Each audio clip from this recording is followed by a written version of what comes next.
समेट जे दिल्ली इथे पार पडलं आणि त्या समेट मध्ये भारतीय युवा काँग्रेसनी विरोध करण्यासाठी जो नंगा नाच केला हे पूर्ण आपल्या भारताने बघितलेलं आहे। म्हणजे आज मोदी सरकार आल्यापासून मोदीजी जागतिक स्तरावरती भारताला एका उंचीवर नेण्याचं काम करतायत, पण काँग्रेसला राहुल गांधींना हे सहनच होत नाहीये, त्यांच्या डोक्यावर परिणाम झालेला आहे। म्हणजे ते मोदी विरोधाने इतके पछाडले गेलेले आहेत की आता कपडे काढून विरोध करण्याचं काम या लोकांनी सुरू केलेलं आहे। याचा आम्ही तर निषेध तर करतोच, पण मला असं वाटतं की राहुल गांधी आणि काँग्रेसनी प्रत्येक भारतीयाचा अपमान केलेला आहे आणि त्यामुळे त्यांनी पूर्ण देशाची प्रत्येक भारतीयाची माफी ही मागितलीच पाहिजे। आणि जोपर्यंत ते माफी मागत नाही तोपर्यंत पूर्ण देशभर भारतीय जनता पार्टी तर्फे हे निषेध आंदोलन असंच सुरू राहील।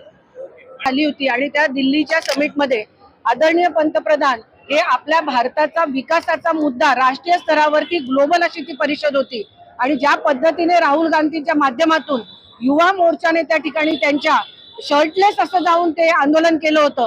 मला असं वाटतं की भारत देशाची कुठेतरी प्रतिमा डागाळण्यासाठी हा काँग्रेसचा प्रयत्न होता, परंतु आदरणीय पंतप्रधान नरेंद्रभाई मोदी यांच्या माध्यमातून भारत देश आज अत्यंत प्रगतीच्या अशा प्रगतीपथावरती आपला जो विकासाचा रथ धावतो आहे आणि त्याच्यामध्ये ह्या सगळ्या ज्या छोटे छोटे यांनी जे कृत्य केले त्याचा खरंच भारतीय जनता पार्टी असो कोणालाच त्याचा फरक पडत नाही, परंतु ज्या पद्धतीने भारताचा भारतीय नागरिकांचा आदरणीय पंतप्रधान नरेंद्रजी मोदी यांचा अपमान झालेला आहे त्याकरता भारतीय जनता पार्टी कदापि शांत बसणार नाही। भारतीय जनता पार्टी जिल्हा असू दे मोर्चा असू दे याच्या माध्यमातून सतत तीव्र असं आंदोलन आम्ही छेडत राहू।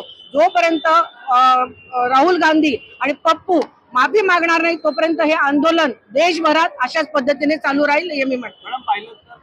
आम्ही त्यांना साडी नेसवू, महिला मोर्चाच्या माध्यमातून आम्ही त्यांना साडी पाठवू आमच्या माध्यमातून, कारण की काय आहे की खरंच त्यांची आता तीच लायकी राहिलेली आहे आणि विकासाच्या देशावर जर देश हा विकासाच्या प्रगतीपथावर जात असताना देशाच्या विकासाचा विचार न करता ते वैयक्तिक भूमिका स्वतःचे काँग्रेस कसा पुढे जाईल याची भूमिका ते घेतात। परंतु आमचे पंतप्रधान यांनी पार्टीच्या पुढे आमच्या पार्टीचं हे ब्रीदवाक्य आहे की प्रथम राष्ट्र, त्या माध्यमातून आम्ही राष्ट्राच्या विकासाच्या धोरणाच्या मागे आहोत आणि आम्ही आमच्या माध्यमातून महिलांच्या माध्यमातून नक्कीच त्यांना साडी पाठवू असं मी तुम्हाला सांगू इच्छिते।